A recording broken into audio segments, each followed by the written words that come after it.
Bismillahirrahmanirrahim. Assalamualaikum warahmatullahi wabarakatuh. Waalaikumsalam warahmatullahi wabarakatuh. Selamat pagi. Pagi.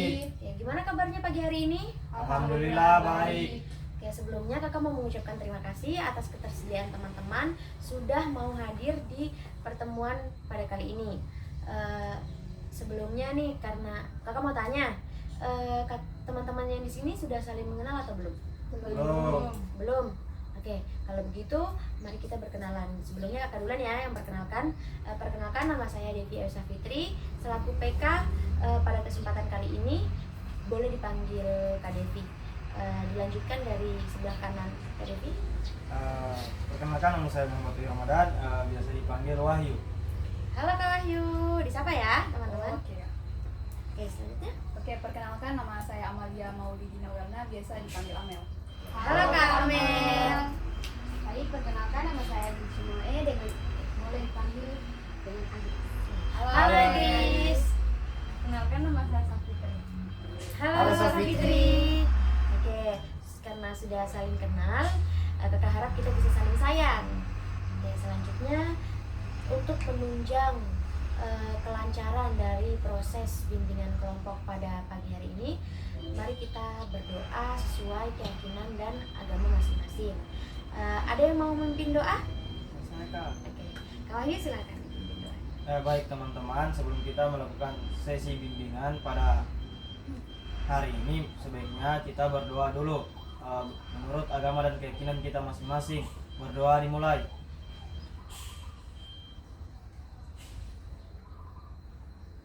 Berdoa selesai. Sebelumnya ada yang pernah atau tahu atau pernah dengar apa itu bimbingan kelompok? Belum Kak? Belum? Oke, belum pernah nih. Belum. Kalau gitu kakak mau jelaskan sedikit ya. Jadi bimbingan kelompok itu adalah layanan bimbingan yang diberikan dengan memanfaatkan dinamika kelompok. Nah, di bimbingan sendiri ada berbagai macam teknik. Nah, pada pertemuan kali ini kakak akan menggunakan teknik bimbingan pelatihan kelompok kecil. Di bimbingan sendiri ada berbagai macam asas. Di sini kakak akan menyebutkan 3 asas dan menjelaskan 2 asas. Yang pertama ada asas kerahasiaan. Yang kedua ada asas kesukarelaan, di mana kakak harap teman-teman sekalian secara sukarela mau menceritakan permasalahan yang teman-teman alami. Selanjutnya asas keterbukaan. Selain hanya sukarela, kakak harap juga kalian terbuka atas apa yang kalian rasakan di sesi bimbingan kelompok. Oke, selanjutnya karena kakak lihat teman-teman sekalian kayaknya sudah tegang, sudah mulai kurang fokus. Bagaimana kalau kita ice breaking dulu, peregangan ya, relaksasi. Oke. Sebelumnya kalau ada yang mau merilekskan diri, mau putar kanan, mau putar kiri, boleh sekali. Di sini kakak tekankan posisinya serileks kalian ya, agar kalian rileks, fun, tidak tegang, jangan tegang, santai saja. Oke, di sini kakak mau kasih apa sih namanya, ice breaking, tapi dia quiz, bukan yang nyanyi-nyanyi, quiz ya. Cluenya bumi itu bulat. Bumi itu bulat. Bisa dimengerti? Cluenya bumi itu bulat. Bumi itu bulat. 10 tambah 10, ada yang tahu? 20. Salah. Cluenya dengar, cluenya bumi itu bulat. Ada yang bisa jawab? Bumi itu bulat. 8 tambah 8? 16. Salah. Dengar ya, cluenya bumi itu bulat. 10 tambah 8? 3. Betul. Lagi. Kayaknya yang 3 belum fokus ini. Yang 3 belum fokus. Oke, cluenya bumi itu bulat. 9 ditambah 10? 2. Betul. Oke, 2 orang lagi ya. Ayo fokus. Berapa ya? 9 ditambah 8. 3. Oke, tinggal Kak Agris lagi nih. Untuk Kak Agris nih, 10 ditambah 1. 11. Kan, Dulunya bumi itu bulat. 10 ditambah 1. 2. Bukan. Aduh, kayaknya Kak Agris gagal fokus nih. Ada yang mau jelaskan ke Kak Agris nih? 10 tambah 1. Bumi itu bulat. 10-nya 1. Bumi bulat. Bumi 10. bulat. Kayaknya Kak Agris jawabannya 1. 10 tambah 1 jawabannya 1. Oke, lagi ya sampai Kak Agris tahu. 9 tambah 8.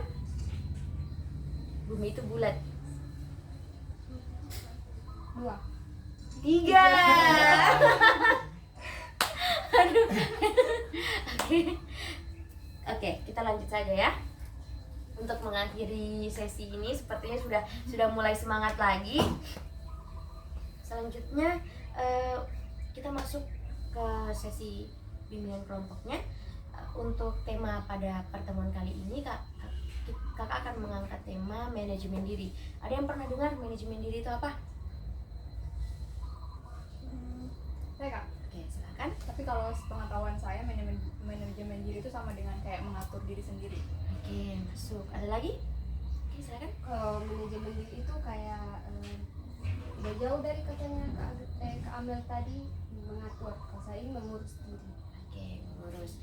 Oke, jadi dari situ kita bisa simpulkan kalau manajemen diri adalah kemampuan seseorang untuk mengendalikan berbagai unsur di dalam dirinya, entah itu mengatur, mengurus berbagai keperluan yang ada di dalam dirinya. Termasuk contohnya nih, kita bangun pagi, setelah itu sholat, masak, mandi, itu termasuk manajemen diri. Karena kita mengurus apa yang akan kita lakukan. Di sini ada yang punya masalah tidak terkait dengan manajemen diri ini? Nih, Kak Wahyu, kenapa? Masalahnya ada apa? Masalahnya begini Kak, saya susah manajemen. Biasanya itu Kak, dikasih tugas dari kampus, selesai dikasih tugas itu keluar dari kelas, masih di kampus, biasanya saya begini, saya bilang dalam hati toh, saya datang di rumah langsung saya mau kerjakan tugas, tapi Kak, pas datang di rumah saya tidak mengerjakan tugas, saya itu hanya main HP apa semua, sehingga nanti sudah mau dekat deadline, baru saya kerja, buru-buru kerja, ya begitu Kak. Oh, jadi Kak Wahyu ini suka menunda-nunda ya? Karena merasa faktornya itu tadi dikasih tugas terus ditunda, akhirnya malas sampai nanti deadline-nya. Oke, ada lagi yang punya masalah? Kenapa? Saya kurang konsisten Kak. Contohnya itu kayak setiap pagi sudah pasang alarm, bangun tapi pas alarmnya sudah bunyi saya matikan baru tidur ulang. Contohnya begitu. Jadi ceritanya Kak Safitri ini sudah dari malam pasang alarm nih, ceritanya mau bangun pagi, tapi akhirnya pas alarmnya bunyi dikasih mati. Oke, jadi Kak Safitri ini kurang konsisten dalam mengurus atau mengatur dirinya, manajemen waktu ya. Oke. Kalau dengar dari permasalahan teman kita ini, kira-kira ada yang tahu nggak apa saja yang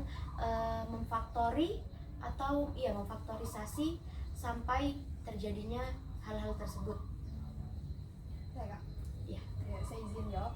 Kalau dari saya sih kayaknya biasanya itu faktor lingkungan. Biasa kan kita, apalagi kalau dari cerita Kak Wahyu tadi, dia bilang pas pulang kuliah kan niatnya mau kerja tugas nih. Nah, tapi kalau dapat teman-teman yang memang tidak bisa juga manajemen dirinya, pasti dia bilang, Wahyu elah nongkrong dulu atau jalan dulu. Jadi faktornya itu dari lingkungan sih kalau saya. Lingkungan. Ada lagi yang mau nambahkan? Yang tahu faktornya? Sama. Lingkungan juga ya. Oke, di sini dari yang telah disampaikan tadi kakak mau ambil kesimpulan, ada beberapa faktor yang mempengaruhi manajemen diri. Yang mempengaruhi, maksudnya faktor di sini faktor yang dapat mempengaruhi manajemen diri itu menjadi buruk ya. Tadi sudah disebutkan salah satunya lingkungan. Lingkungan itu sangat berpengaruh pada diri kita. dengan bagaimana kita mengatur dan mengurus apa yang ada di dalam diri kita. Satu, lingkungan, yang kedua usia, karena biasa usia-usia di usia-usia kita ini usia lagi aktif-aktifnya. Misalnya anak-anak yang organisasi, ada anak organisasi di sini? Wahyu lagi. Pasti di organisasi itu ditekankan manajemen diri, begini. Pokoknya usia-usia ini usia-usia lagi aktif-aktifnya, lagi ingin mencoba, lagi ingin mencoba hal-hal banyak begitu. Sampai lupa gimana caranya mau ngurus waktu. Selanjutnya tingkat pengetahuan dan pendidikan. Ini tidak bisa dipungkiri ya, orang yang sekolah dengan orang yang tidak sekolah atau kurang memiliki pendidikan pasti memiliki tingkat manajemen diri yang berbeda.